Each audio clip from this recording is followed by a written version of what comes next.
Ave Maria in the Afternoon is a co-production of Ave Maria Radio and EWTN Radio and carried across the EWTN Global Catholic Radio Network.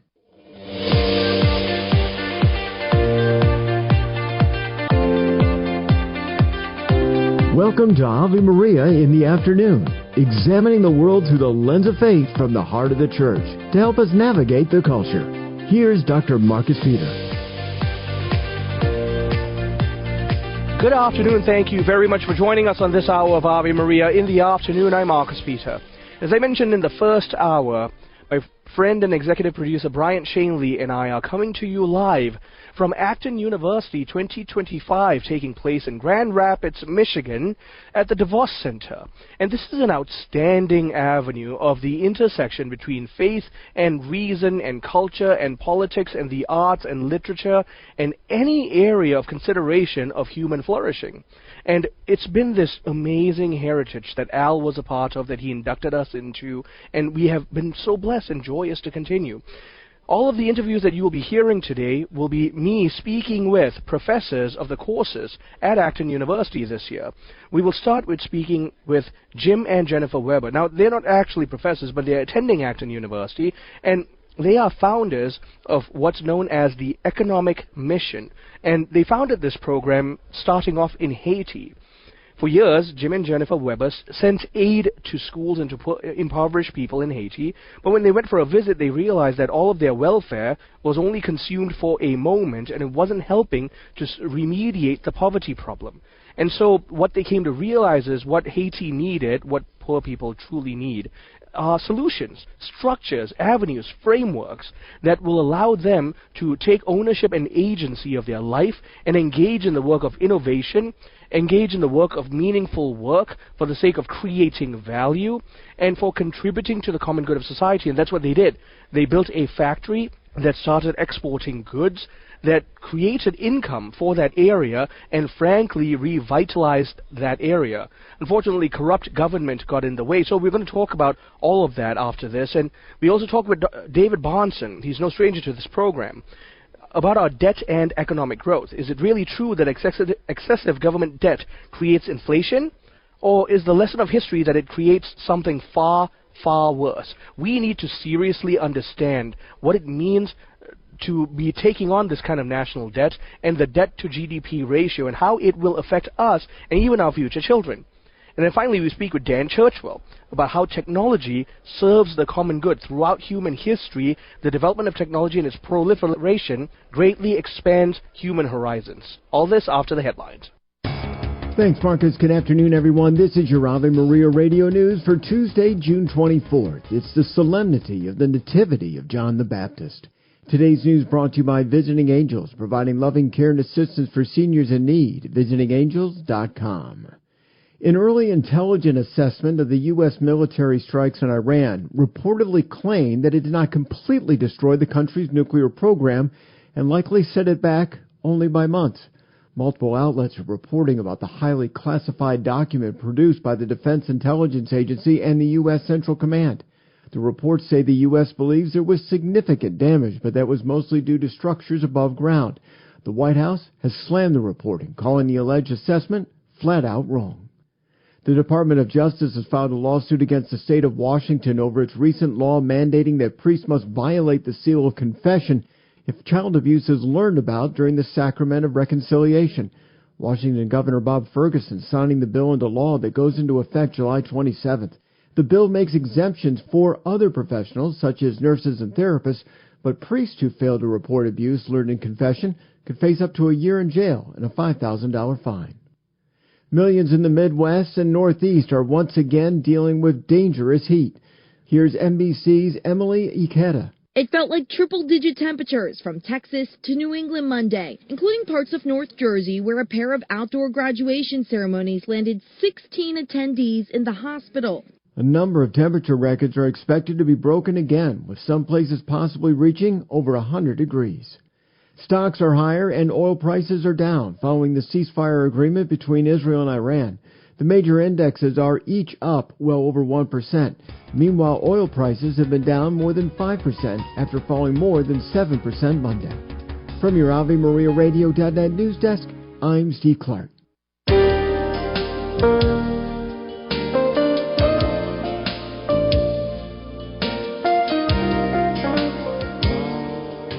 afternoon and welcome back. I'm Marcus Peter. I am joined by Jim Weber, who is the founder of the Economic Project Network and the author of the book, The Economic Mission. And we're talking about his work in trying to mobilize and empower underprivileged and impoverished nations and communities in these nations for the sake of understanding that in subsidiarity, the best way out of poverty is working within the markets to empower people, to create jobs and to have jobs, and to create value for the common good. Jim, thank you for joining us. How are you? Hey, I'm great. Thank you very much. So, Jim, I just want you to share your story with everyone. What is the Economic Mission Network, and what are the principles in your book? Sure. Well, basically, for about 25 or 30 years now, we were sending food to Haiti, and I went on a trip to Haiti. And I saw that I'm basically feeding these people. They're eating, and then the next day they're in need again. So frustrated, I said to my wife, I wanted to do something more. This isn't working. She said, what? And I didn't know what. So I just said, let's build a factory. And she said, well, what would we make? And I said, polo shirts. And I don't know where it came from. When I got back home, I researched it. There's 530 million polo shirts sold in the United States every year. And it was feasible for me to be a market leader in both quality and price. So we were making polo shirts in a town called Proville, Haiti, which was an isolated town where people were living on less than $1 a day, where there were children starving to death from malnutrition. And it was a pretty ugly place. But once we started giving people jobs, and once it all started coming together, that $8,000 a week I was paying in payroll kept accumulating, and there was a momentum that built. And when my factory was destroyed by the Haitian Senator Yuri Latouture,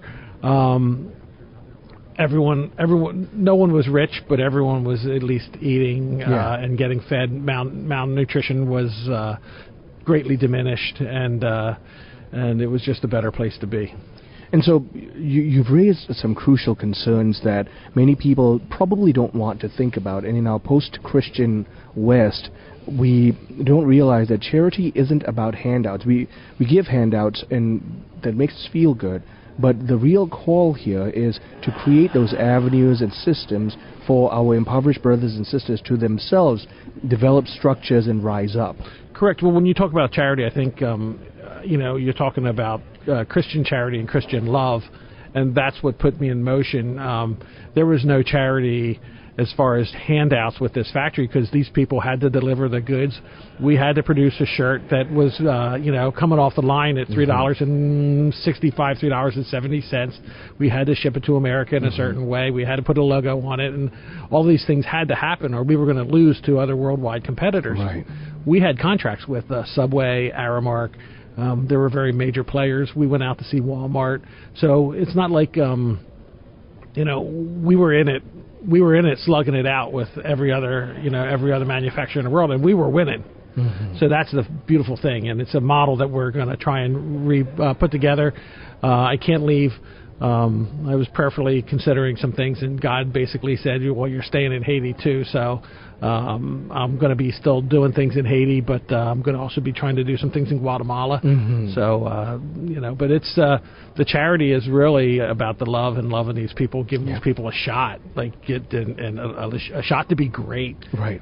The coolest thing about the coolest thing is if you look at Maslow's hierarchy of needs, these guys were going from just trying to feed themselves right to the top in a week, where they became heroes in town because everyone in town knew that these guys were bringing, they're bringing the success, they're bringing the shirts, and they're making these shirts, and they're bringing the success, and everyone's eating because of them and because of the factory. Was the cornerstone of the economic engine. We were the only factory, we were the only business that employed 100 people, but we were also the only business that employed 5 people. There was no opportunity. So it was a great thing. And that's precisely what we take for granted in the affluence of the West. We have this wondrous heritage of Christendom and Western civilization that has brought about these avenues of flourishing, and so opportunity, the equality of opportunity and access to opportunity, and therefore upward social mobility. Yeah. These countries don't have that. No, they really don't. And it really started, like, I heard it a million times. Oh, Jim, you're teaching a man to fish. Well, no, I was teaching a man to export fish. and it was the exporting of the fish that made it so successful, because, getting $8,000 a week and just in sales, let alone in profits, to pay these people, in Haiti would have been brutally difficult. Yep. But, you have the good people in Narrow Market, Atlanta, Georgia, and Subway, and all the people, like, they were making that happen for us, and they were actually turning the tide in that town.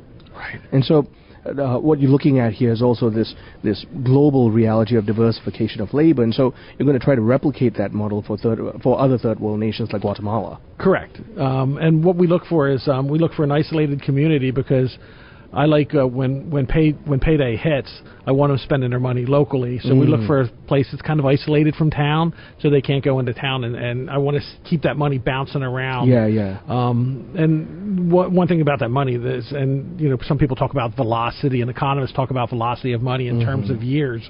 Well, we would do payday, and that money would get spent 6 times, like, in the weekend. Yeah. Or when the first couple paydays, that money was getting spent 6 times in 2 hours.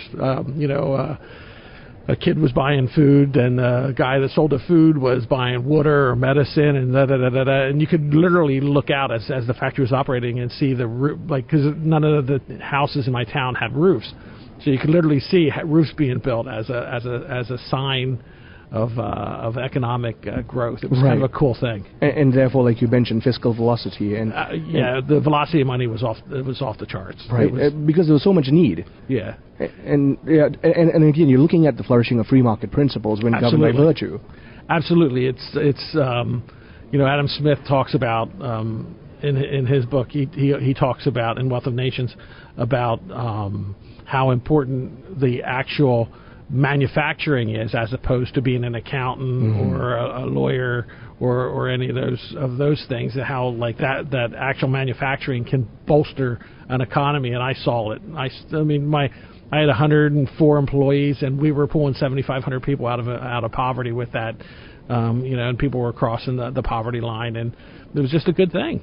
Right, and that's precisely what builds, quite literally, the common good. It wasn't just that a few people got jobs; the whole society was getting revitalized. Exactly, and it was psychological as well. Like they felt like winners. Yeah, and that was really, really cool. I enjoyed that. Like I would like to on Friday on paydays, I would always stand on the roof and I would watch the economics happen. It was neat. And so, in rounding off then, as all of our American listeners are listening right now, but also just across the world, most of our listeners are in areas where we're fairly developed. Wealth creation is ubiquitous. In fact, it's so commonplace we take it for granted. Do you have a word to share, not only about your mission, but also about what can be done in terms of true charity, that means a true act of love, as opposed to just welfare? Well, anytime you're buying things from Africa or importing things, and I know that's a dirty word in politics today, but these countries where these people are trapped, they can't make money where there's not money. The reason things popped in Provo, Haiti, where my factory was, is because everyone had $1 in their pocket. Anything you can do to put $1 in their pocket's a great thing. Yep. One of the things I like to do, my wife and I, when we go to Mexico, there's always people on the beach hawking items. Well, I always liked on the last day, either buy some things or do some things or whatever, not necessarily because I want them, but because, those people need a leg up, and it puts money in people's pockets. And anything you do and I don't like the charity side of it, where we just give it away, but anything you can do to put Uplift, money in people's is an act of love. Yeah. And when you're in Barbados or some other place, or in Dominican Republic, and there you see poor people, you have a chance to help them, and you have and I encourage you to do that. But for me, it's fire up a polo shirt line. Well, my guest has been Jim Weber, who is the founder of the Economic Mission Project that's aiming to bring about a revitalization in terms of free market policies in impoverished nations and cultures. And he's also the author of the Economic Mission that can be found on Amazon. Stay tuned. I'm Marcus Peter. Today's programming on 990 WDEO is brought to you in part by a gift from our day sponsor, Michelle, in honor of Tony Dickinson. Thank you so much for your support to build the church and bless the nation. Would you like to send a salute to your parish priest? Say happy anniversary to your parents or spouse? You can have your own day on Ave Maria Radio. Call toll-free 1-877-288-1077 and say, I want to be a day sponsor. Location, location, location. These are the three most important factors in real estate. The same might be said for colleges. Trudging through snow to get to an 8 a.m. statistics class is a much different experience than breezing by a palm tree to the raucous applause of a laughing gull. With the average temperature of 84 degrees and wetland nature as your backdrop, it's no wonder students tend to stay once they visit our campus. Ave Maria University, your future location, location, location. Visit avemaria.edu. Support for this Ave Maria radio program comes in part by the non-for-profit St. Anthony Services. Are you shopping for mortgage products, Catholic investing, Catholic health, real estate, or estate planning? StAnthonyServices.org can help you find a Catholic professional for these needs. They regularly connect faithful citizens with faith-based professionals that share our Christian values. More information at StAnthonyServices.org or 877-LIFE-US1. Underwritten in part by the following nonprofit. Are you paying high prices with a traditional health insurance company that pays for things that violate your conscience? There's an alternative available. Solidarity HealthShare is a community of faithful individuals and families that never share into immoral medical services, all while saving you money with prices starting as low as $85 per month for singles and $512 for families. Never fund another abortion with your healthcare dollars. Call 844-313-4999 to learn more.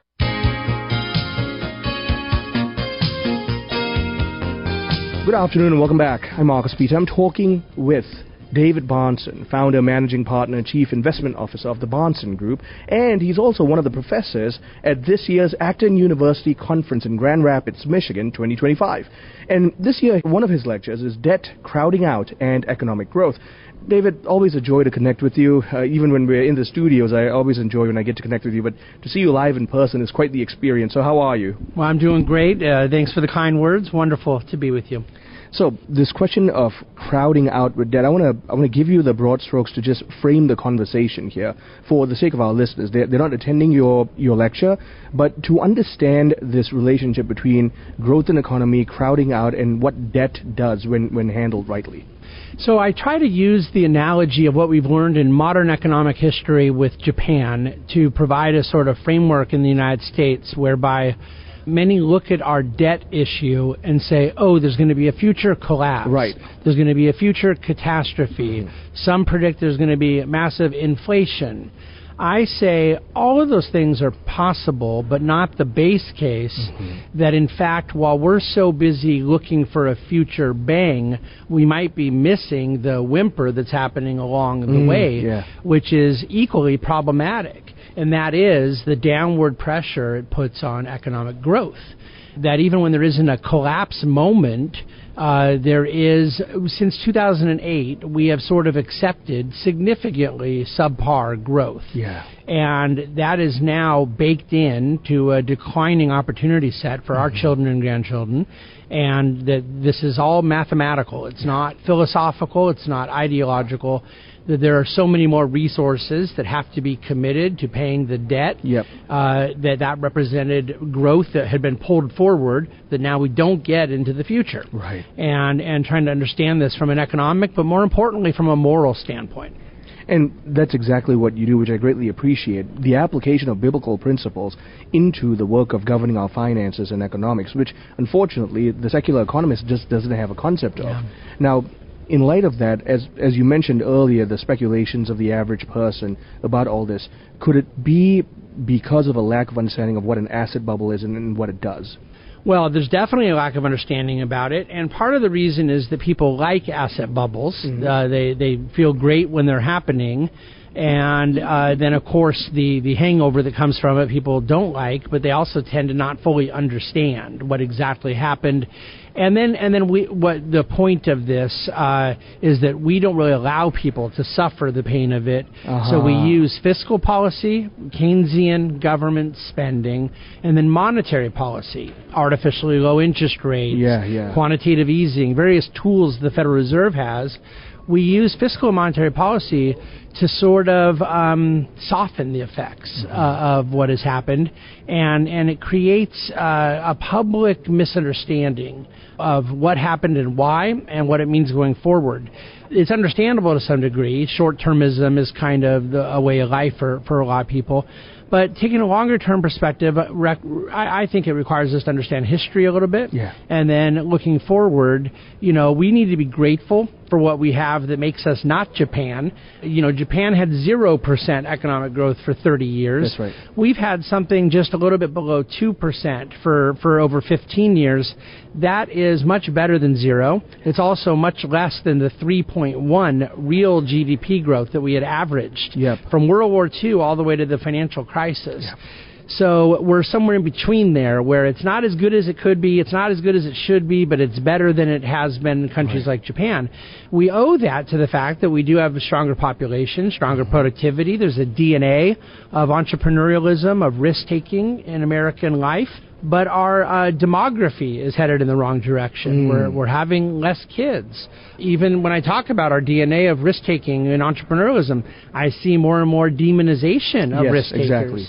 So class warfare is the enemy of productivity. I worry about those things going forward. I want to ask you to speculate a little bit, and I also want to be considerate to the issue. But part of that baking into the DNA of a spirit of entrepreneurship, a stewarding of financial capital in a very particular way, the American mindset, the mindset of Western civilization. In terms of the modern influx of immigrants, which respectfully, they bring a lot of value to the nation. But with regard to the baking of that DNA, that mindset, the working of the American perspective in economics, how much do you see that playing a part? Well, it's interesting. I am one who for a long time would have been considered a little bit outside right-wing orthodoxy on immigration, because though I favor strong border security, I favor robust legal immigration in an Ellis Island sense. But that presupposed my belief in assimilation to American ethos, to certain cultural distinctives, civic distinctives, including our regard not only for rule of law, but our regard for private property, for social mobility, for risk-taking, for these types of things, mutual cooperation in society that I think is very advantageous. In other words, a kind of economic way of thinking. What I think is really poisoning the well on a lot of the way we talk now about immigration is that we assume immigration means an anti-assimilation.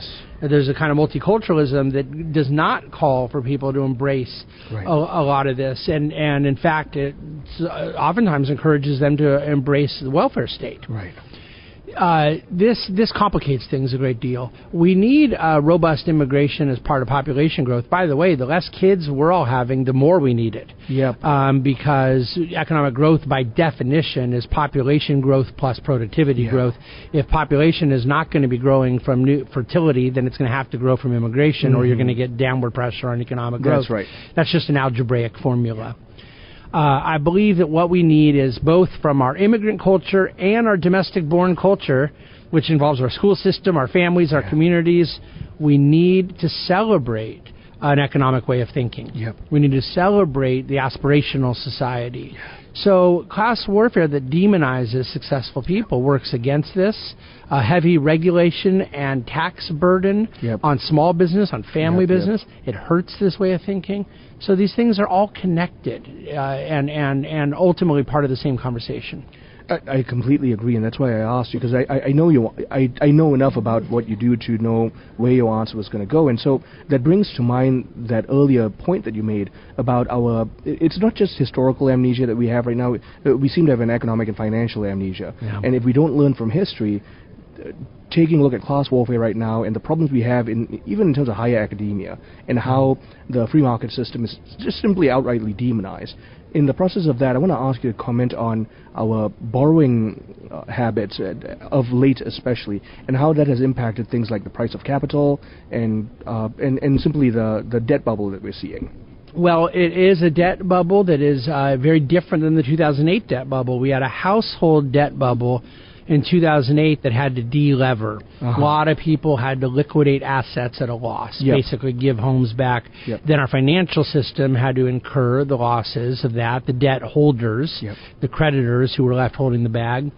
And what we've largely done since 2008 is de-lever households, more or less maintain leverage in the corporate sector, the non-financial business sector.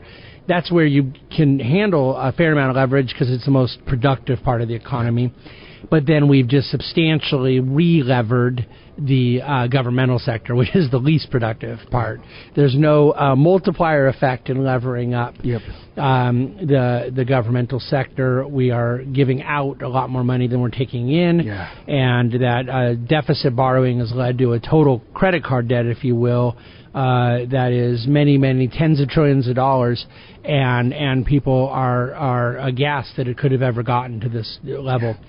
I'm actually not as aghast at the level it got to as I am the fact that we're still adding to it at the pace we are, where the growth of the debt each year is running about 6% of GDP, and the GDP growth is running somewhere between 2 and 3%. That we added a lot to the national debt in past decades, but never at a faster pace than the economy itself was growing. That's the issue that has really become a huge problem, and it's left a lot of people having to speculate as to the end game, because you could say, well, in a few more $1 trillion, we're going to be in a lot of trouble. But, of course, you know, we had $1 trillion, a little less than $1 trillion of debt when Reagan left office. We have $37 trillion now. I don't think very many people would have thought we'd make it this far. I don't know where that level is. What I do know is that when you're in a ditch, sometimes the best thing to do is stop digging. David, always a joy to connect with you. I'm looking forward to future conversations as we keep assessing where we are and how we're handling our debt situation. I've been talking with David Bahnsen, founder, managing partner, and chief investment officer of the Bahnsen Group, professor at Acton University 2025. Stay tuned. I'm Marcus Peter. When I heard other business owners say they finally found someone in the credit card industry they can trust, I wondered how he could help me. So when Mark from Schisler CPC offered to show me where all the money goes for credit card processing with a free analysis of my business, I jumped on it. He reviewed how the industry works, where we could save, and offered a no-contract guarantee on savings and excellent customer service. I'm saving thousands of dollars a year. Schisler CPC. Trust in them. More information available on the Ave Maria website under Sponsor Business Directory. St. Therese once told her sister Celine that when we trust ourselves and not God, our soul becomes barren and incapable of virtue. Her remedy? External works of charity. We all try to do it on our own sometimes without asking for God's help. At St. Paul Evangelization, we suggest sharing the gospel with someone who needs it. Check out streetevangelization.com to find a team near you where you can share the love of Jesus. If there isn't one in your area yet, perhaps God is calling you to start a team in your city. To learn more, visit streetevangelization.com. One person doesn't like the Mona Lisa, the second person does. And the third person says, well, beauty is in the eye of the beholder. It's a popular saying, we know that. Remember, though, that beauty is an element of being. It describes what a thing is. And because it is an element of being, while we talk about beautiful paintings and buildings, we also talk about beautiful persons. We know that Grandma Kuzno is beautiful. We know that our children are beautiful. It even gives us joy to see the cleaning lady in the halls of school because she, too, carries a radiance of beauty. And if someone were to contradict you, if someone were to say, your consideration of Grandma Kuzno's beauty is just your own subjective opinion, we would know that person is wrong. Because beauty is not in the eye of the beholder. It is in my grandmother. It is in my child. GuadalupeWorkers.org. Food for the Journey, Sister Ann Shield.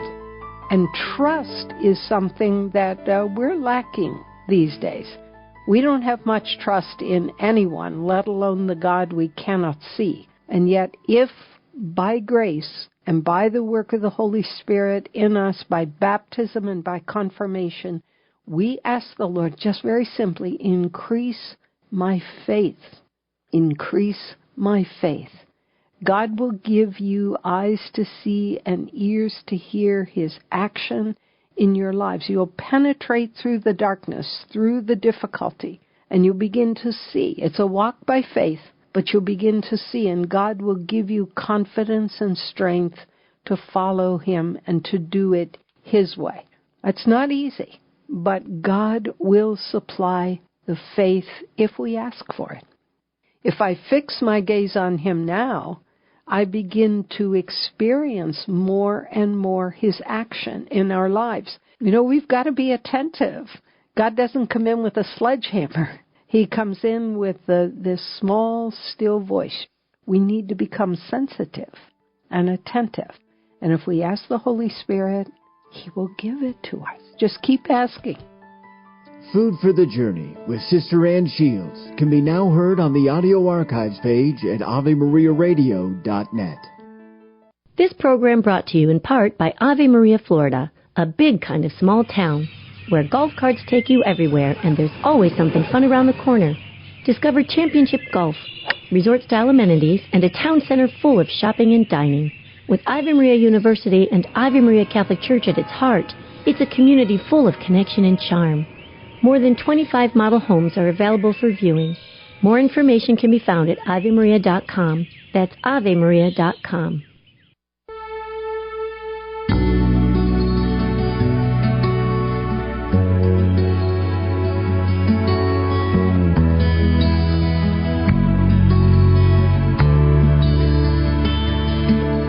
Good afternoon and welcome back. I'm Marcus Peter, coming to you live as you've been hearing some of these segments from Acton University 2025. Really blessed to be part of this program every single year. Al Cresta, my predecessor and mentor, paved the way for us to continue these conversations with this wondrous program, this flagship conference, Acton University. Joining me to have a conversation about technology, religion, and the development of society and the common good is Dan Churchwell, Director of Programs and Education at the Acton Institute. Dan, thank you for making the time. How are you? I'm doing very well. It's a pleasure to be with you. Thank you. The pleasure is completely ours, and I'm really grateful you made the time. And so your course this year has to do with technology, abundance, and the common good. And you clearly cover quite a range of topics within that one lecture.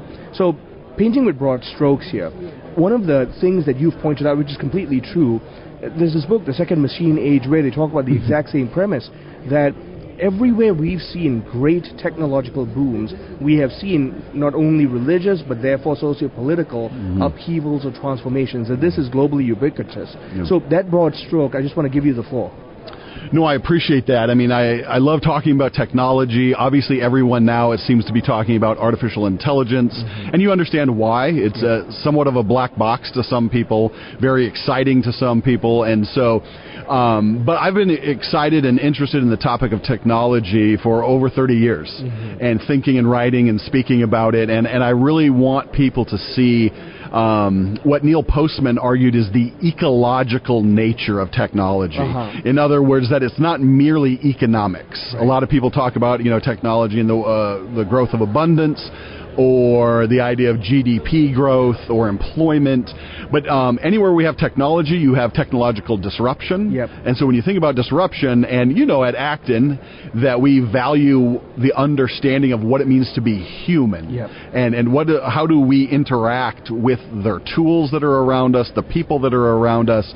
And so technology is really at the intersection of that in most people's minds. And so just thinking well about technology is a really important thing, I think, for most people. I'm really appreciative that you paved that part of the conversation, because if we begin there, we can also acknowledge that in the past 200 plus years, especially the past 225 years, we've really seen some massive growths in terms of technological advancement. So even if we go just as far back as the Industrial Revolution, and then after that, we look at the global diversification of labor that came about as a result of automation, and then we saw the digital revolution, and now we're seeing the machine learning revolution. I mean, never in history have we seen this much technological advancement in this short a span of historical time. Yeah. Tell us about what that has done in terms of the place of faith, religion, and reason in societies. Yeah, in particular with the idea of religious conversations, if you're theologically minded, what it means to be human in a technological age. I mean, there's anthropological issues. There are issues of ecclesiology, like how do communities get together? Churches, what does church look like? Should that be online? There's very practical conversations to have. Can you have full communion? And there's different denominations and religions have different views on that. So trying to parse, what does it mean to be part of the body of Christ? Right. And then there's a lot of people are worried about end times possibly, and so eschatology, end times issues. Some people worry that we're going to usher in the apocalypse with certain, and so that depending on who you're talking with, there's always a theological inroads or a philosophical inroads to have a conversation. That's right. And I think just asking good questions, to be very honest, there's a spectrum between techno-optimism and techno-pessimism, and just trying to, when you're with somebody, you're just trying to ask questions to see where they're at in that on that spectrum. I think is the really most important part of getting to know somebody. What are their fears? What are their hopes? Because there's whole new religions being invented for example, Silicon Valley. There's several people that are trying to invent a religion that essentially makes artificial intelligence, or more specifically artificial general intelligence, their god. Right. And so, it's just rich. You can't dissect what we understand sociologically, theologically about the human person and our religious upbringings and backgrounds and ideas from the technological age. Some people think there should be a hard rift, and it's just impossible. Yep. You can't dissect that. No matter who you talk to, they have some sort of existential or religious engagement with technology. That's right. And so this isn't a sidestep, but this is a parallel conversation because you brought up the notion of artificial general intelligence. Right. And so you've got these categorical distinctions that we are in the midst of developing. We've got machine learning, which will develop into a kind of full-fledged artificial general intelligence, and then ASI as well. So for the sake of our listeners, if you could help us understand what these spectrums of development look like and why it's crucial for us to be able to engage that well. Sure. And from a journalistic perspective, when you're reading and writing and listening, almost everybody uses the term artificial intelligence. Yeah, that's right. And so, but really that's they wanted to use the term in 1956. It was coined.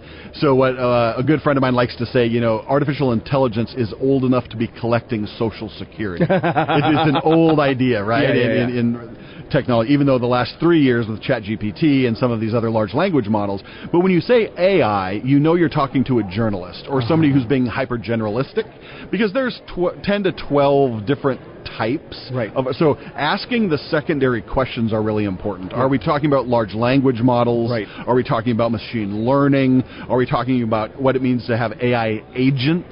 That's the new phrase of the year, it seems. The agentic revolution, which means you can set these artificial intelligent bots going, and they will do like I was watching a podcast recently, and the guy live on the podcast told his AI agent to order food for the group.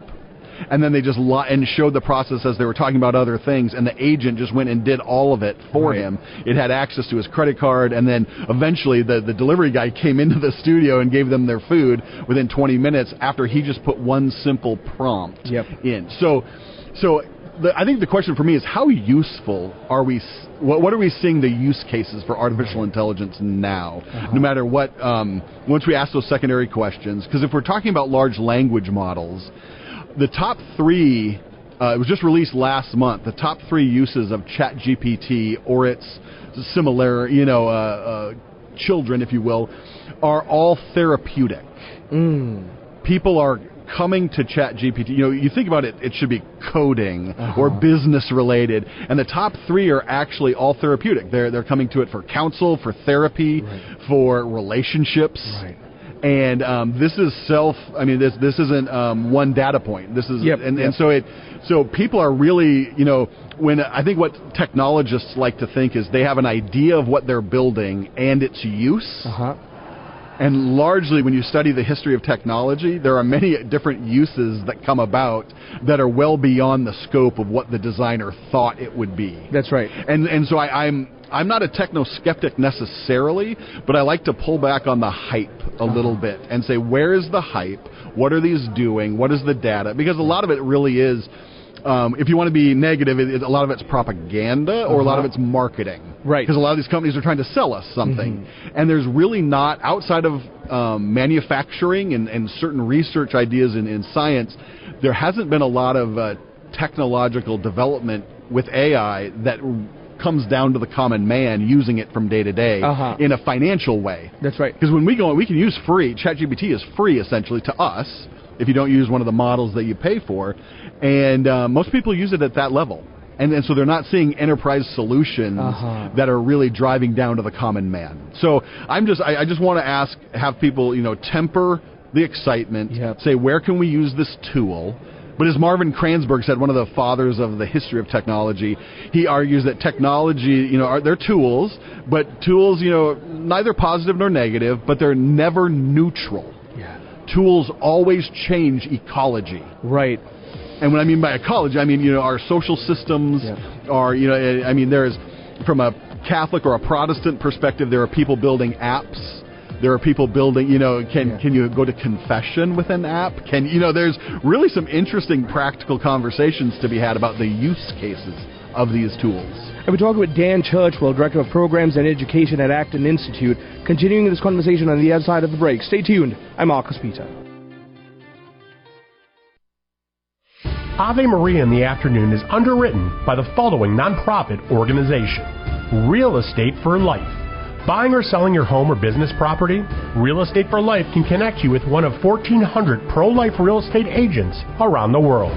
When Real Estate for Life receives a referral fee, they donate 70% to Ave Maria Radio and Human Life International.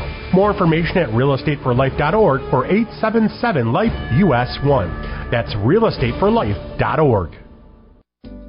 Welcome to Advanced Dentistry Center family. This is Dr. Metti, and our team strives to treat you like family in a loving and compassionate way as we focus on serving you in a Christ-like manner. We do this by emphasizing prevention and general well-being for a lifetime. Our private practice is small, personal, state-of-the-art, and innovative, with the goal to educate and motivate our patients in improving their oral health. It is through a partnership with you that you will achieve the goals for your smile. Advanced Dentistry is serious about the level of care we provide, with attention to details and an exceptional level of care, skill, and judgment. We are thrilled for the opportunity to serve you. Dr. Matty and the team invite you to visit them at advanceddentistrycenter.com or call them at 248-594-9592. That's 248-594-9592. AdvancedDentistryCenter.com. When the need for senior care arises, home is where the heart is. Visiting Angels provides home care for mom or dad up to 24 hours per day, including personal care, meals, and light housework. You may select your professional caregiver with Visiting Angels. More information at visitingangels.com or at 877-374-LIVE. That's 877-374-LIVE. Visiting Angels, America's choice in senior home care. How can the Catholic Church claim to be missionary and apostolic? The Catholic Catechism teaches us that the Church's missionary task continues through the worldwide evangelization and dialogue with non-believers. Believers can benefit from this dialogue through encounters with elements of truth and grace which represent the secret presence of God. The Catechism asserts that the Church is apostolic because she was built on the foundation of the apostles, the witnesses Christ himself chose and sent on mission. With the assistance of the Holy Spirit, the Church keeps and hands on the teaching of the apostles, and she continues to be taught, sanctified, and guided by the apostles through their successors, the College of Bishops, assisted by priests in union with the Pope until Jesus returns.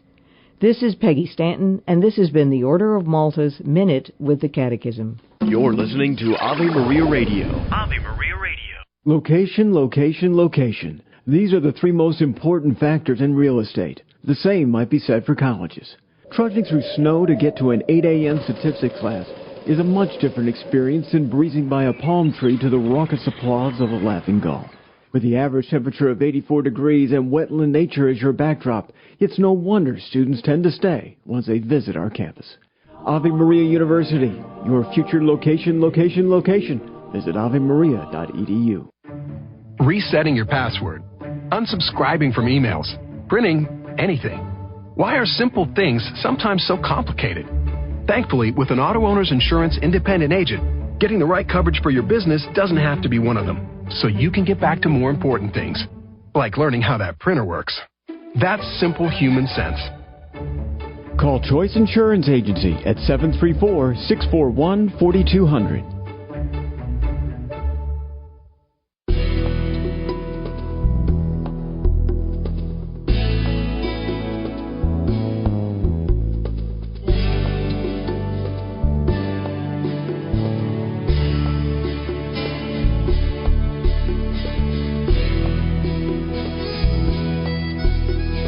Good afternoon and welcome back. I'm Marcus Peter, coming to you live from Acton University 2025. A real blessing to be here, and I'm joined by Dan Churchwell, Director of Programs and Education at Acton Institute. And Dan, when we left off, you were talking about how tools, including artificial intelligence, just as a kind of generalized term, by themselves they are morally neutral, but in their execution they're not actually neutral. There's always going to be a kind of ecological impact that drives the society one way or the other, and we're seeing this. We're seeing this not just in terms of the rapid-fire reality of access to information and even reasoning to some degree. We're also seeing it transform the academic landscape, transform the general writing landscape. So I want to springboard from there in terms of talking about human flourishing and the common good and how technology helps or harms that. No, that's good. My talk this year is actually, I've spoken on artificial intelligence the last 5 years, and so I shifted a little bit this year, and I wanted to talk about, because in my reading I'm beginning to see people are overemphasizing artificial intelligence. Yes, I think it's going to be a game changer. Yes, there's going to be, use case. I believe it's real, but I think we neglect certain kinds of things in our normal lives. Some people, when they buy real estate, they come against something called deferred maintenance when they buy a building. And a lot of times somebody, if they've held a building for a while and they buy it, they have to refurbish it. New paint, maybe some new pipes, new sheetrock. And it's the same thing with technology all around us. And I think we overemphasize the flashy thing, the new thing, the artificial intelligence conversation, to the neglect of things that are much more mundane but more important to human flourishing. And what I mean by that, for the common good, is the grid system, our infrastructure, our roads, our sewers, things we take for granted.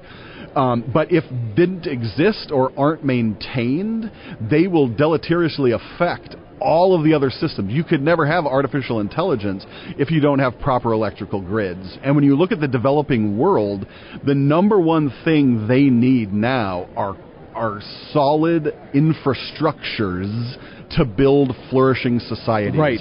So if we're really concerned about development or concerned about human flourishing in the vast majority of the world, they don't need artificial intelligence at the moment. Yep. They need solid infrastructure. And my lecture will go through and talk about some of the areas of neglect and issues that come when and if we were to double down on those issues, the common good would be served actually better than hyper-emphasizing digital technologies, but artificial intelligence specifically. And I think, but since it's more mundane, it's more, we don't talk about it a lot. But maintenance, who likes to talk about maintenance? Who likes to talk about mowing the yard or clipping their flowers back, and just the general maintenance of making things beautiful? That is arguably more important. Yeah. And so I want, it's like a tempering effect. I'm trying to temper. Yes, it's good and fun to talk about these things like artificial intelligence and digital technology, but I also believe we're losing some of the more ordinary understanding and connection to modern life through technologies that we just take for granted. Right.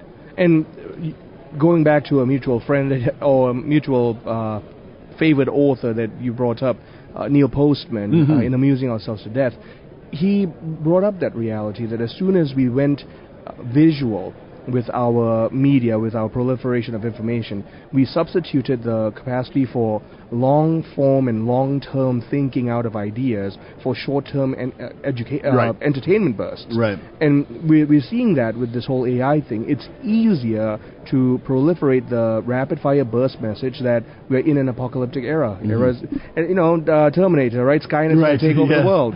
Yes. Rather than those mundane, daily, ordinary, transient things that have long-term repercussions about the continued building of structures for the sake of human flourishing. And I'm going to generalize the quote, but C.S. Lewis, the Christian philosopher and apologist at Oxford, he had a way of saying, and I'm going to generalize the quote, the idea of, we're in an age, he was writing in the age of the atomic bomb. And he said, if an atomic bomb were to be dropped, what I want to remind all of you is that I hope we're going about the ordinary things of life. I hope we're marrying and engaging and working and things and being communal and staying in our communities. Those are what matter. Right. Sometimes the bigger things we can't, it affects us in ways that we can't adjust our lives around. So we should be living our ordinary, good lives. Right. And I think that builds a more cultural understanding around technology, not merely an economic understanding of technology. Right. And in fact, that's precisely why this language of virtue and human flourishing is so crucial to have. We need to be able to sit down with ideas. Yes. The problem is, as you've rightly noted, is that atomic bombs make the news.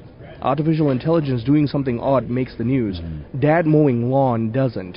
Husband and wife providing for the family doesn't. Right. And yet those are the things that uphold those structures and frameworks necessary for continued societal flourishing.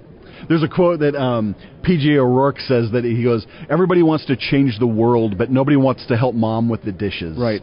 And that's it really is a drive. The more I study these topics, that for some reason that undercurrent still, I'm so passionate now, moving into probably the last third of my career, is talking about what makes the ordinary, mundane life good. Yep. Because a lot of people are looking beyond what's right in front of them. Marriage, children, good work, virtuous life, communal church engagement, these kinds of things are important. Yeah. And if we get too caught up in some of the hype around digital technologies, I believe we miss the richness of the everyday. Right. And let's face it, we've been sold a sensationalist bill of goods. For sure.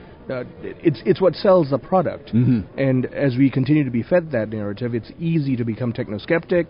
In fact, it's easy to become techno-apocalyptic. For sure. And so from there, we create this overtly anxious generation, to borrow from another book. Right. And when we start thinking in those terms, we stop thinking about those things that, like you say, define what it means to live the good life. Absolutely. And I think more of our parishes, more of our churches, more of our families need to center around these ideas. Yeah. That's why I use the phrase the common good. Yep. The more we have the ordinary things in our lives centered, the better we will be at thinking about some. I mean, the big ideas matter. Yep. Right? There are philosophical and theological truths to be engaged here. I'm not saying those aren't important, but I believe those come out of more ordinary times in our lives. Right.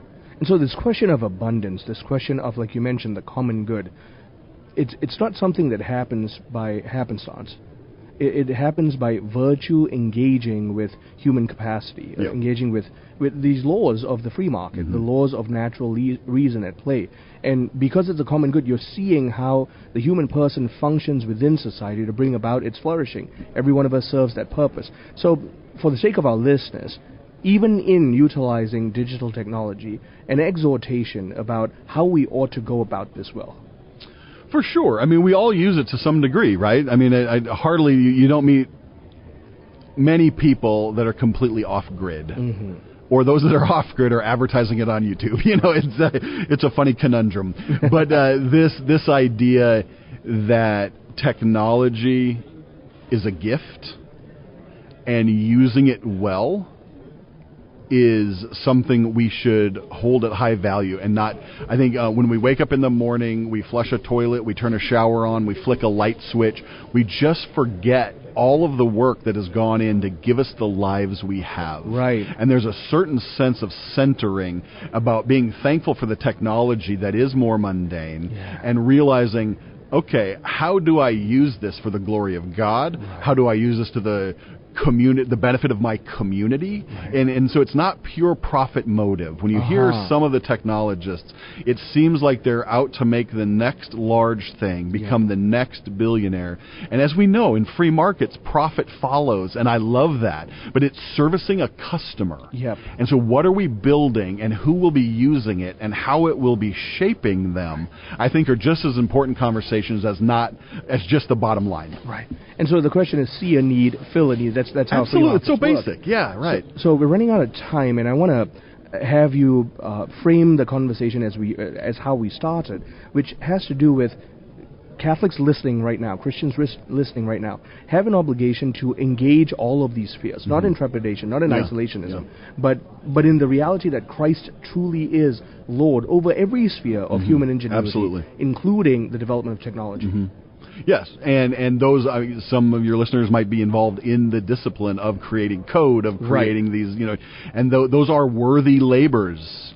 But having, again, like I said earlier, the secondary questions, not merely how much money can we get for our product, which is, again, a fine motivation. It shouldn't be the sole motivation. So thinking about when we use technology, what is it for, and how is it helping or hindering? Paul Virilio, the Italian philosopher, said it this way: when you invent the ship, you invent the shipwreck. When you invent the plane, you invent the plane crash. When you invent electricity, you invent electrocution. Right. The negativity of any technology is invented therein. Right. In other words, there are always trade-offs. That's a lot of words to say. There are always positives and negatives. So being sober-minded, looking at the society around us and being sober-minded, how do I use this? How does it shape me? And therefore, how do I need to adjust my family life, my personal life, and my business life around that idea of virtue? Right. And virtue is the key here, even at a natural level. I've been talking with Dan Churchwell. He's Director of Programs and Education at Acton Institute. And his course this year has to do with technology, abundance, and the common good. He talks about how technology and innovation are commonly linked with material and social prosperity.